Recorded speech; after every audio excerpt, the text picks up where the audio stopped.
Welcome to the 3-minute series. This is unit number 7 on polarities. So Fritz Perls would talk about splits in the human personality, and all of us tend to have some kind of split.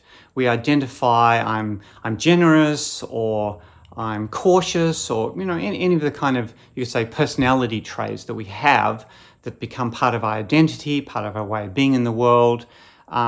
These tend to have polar opposites. So if I'm generous, what's the opposite? Being stingy. Or if I'm very confident, what's the polar opposite of that is being timid. So even though something like being confident seems very good, it can become a problem when you're not sensitive to your own vulnerability, for instance. So the problem with any of these polarities is when we're focused and identified with one end and we sort of distance or disown from the other end.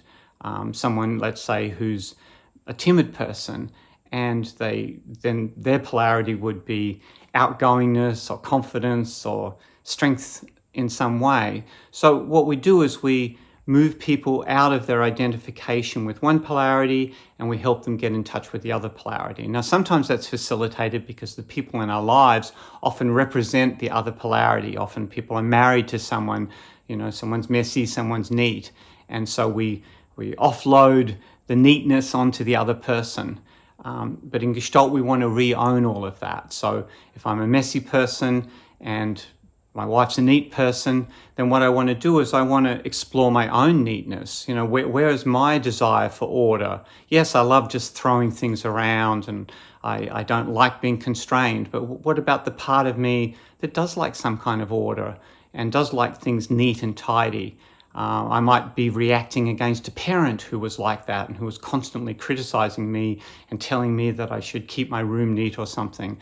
So we're also interested in the context of the development of these polarities, because often our parents are different polarities as well, and we might identify with one side or the other, we might identify in reaction. But the point of Gestalt is holism, is unifying the splits within us, of becoming a larger person that we can incorporate all these different elements. And yes, I might still be a messy person, I might enjoy my messiness, but I can also pay attention to sometimes I do like structure in my life, sometimes I do like routine, and sometimes when I don't have enough of that, I might feel a bit unstable or a bit wobbly, and that might create problems in my relationships.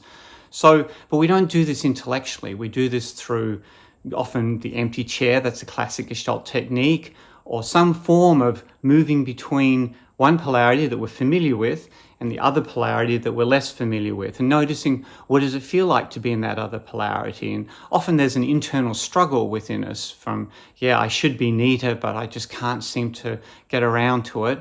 And working with the part of me that says you should be neat, which we often call the top dog, the bossy, the must, the instructive, the one with the right on their side, and the other side which says, I know I should be that way, but doesn't actually act that way, which is the underdog, as we call it. So we often have a dialogue between these two in the Gestalt experiment. So eventually the idea is to bring the two together organically, again, not just intellectually, but experientially, so people find some sort of integration and they become more balanced people and more able to handle a variety of circumstances rather than being brittle and just identified at one end.